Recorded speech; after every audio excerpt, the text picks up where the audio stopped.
Every Wednesday on this channel we make a great sandwich. Today we're making a BLTA with crispy bacon, avocado, roasted garlic aioli, and homemade sourdough. And we're making the mayo for that aioli from scratch. The first thing we're going to do is roast some garlic. Roasted garlic adds a deep sweetness that's perfect for this aioli. I just take a whole head of garlic, cut it in half, drizzle it with olive oil, wrap it in foil, and roast it until it's soft. It usually takes about 40 minutes or so. I like to start by doing this because this takes the longest.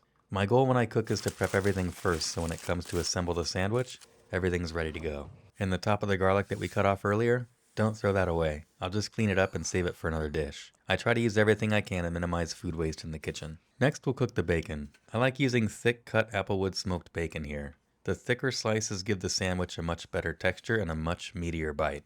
With thin bacon it just gets too crispy and you lose that. We'll bake the bacon at 385 degrees until it's cooked, which usually takes about 20 minutes. Just keep an eye on it toward the end because it can burn pretty quickly. Next we'll prep the avocado. I just cut it in half lengthwise, remove the pit, and slice it right in the shell with the paring knife.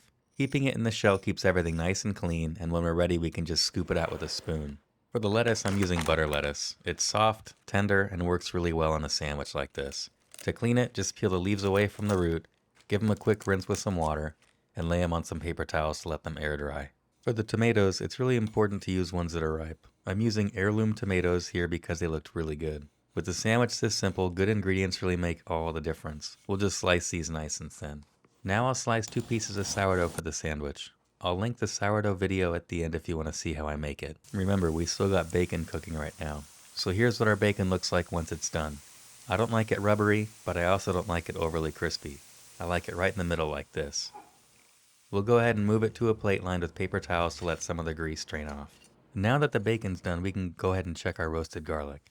It's been about 40 minutes, and once it's ready, the cloves should be really soft. You can just squeeze the garlic right out of the bulb into a bowl.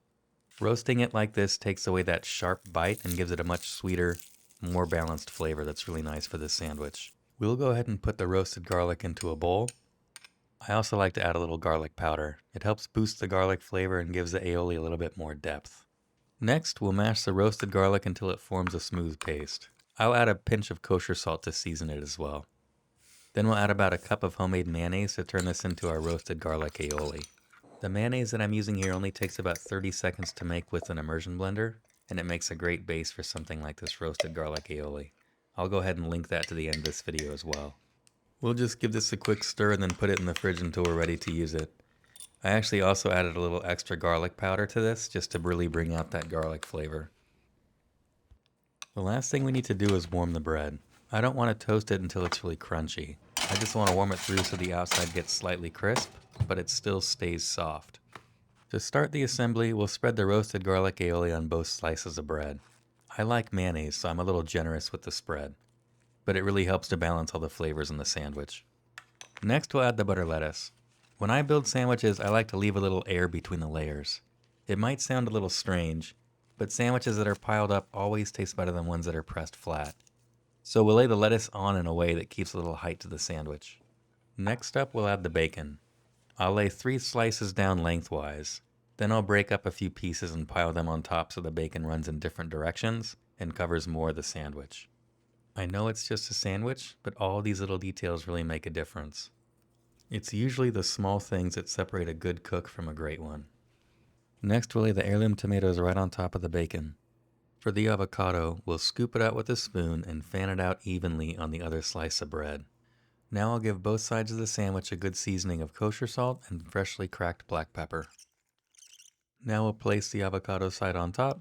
I'll press it down just a little so everything holds together, and then we'll go ahead and cut the sandwich in half. Simple sandwiches like this are all about great ingredients and pay attention to the little details. You've got crispy bacon, ripe tomatoes, creamy avocado, and that roasted garlic aioli all on some warm sourdough. It's messy, it's rich, and it's incredibly good. If you enjoy watching videos with simple recipes like this, make sure you subscribe and come gather at our table. I'll see you on the next one.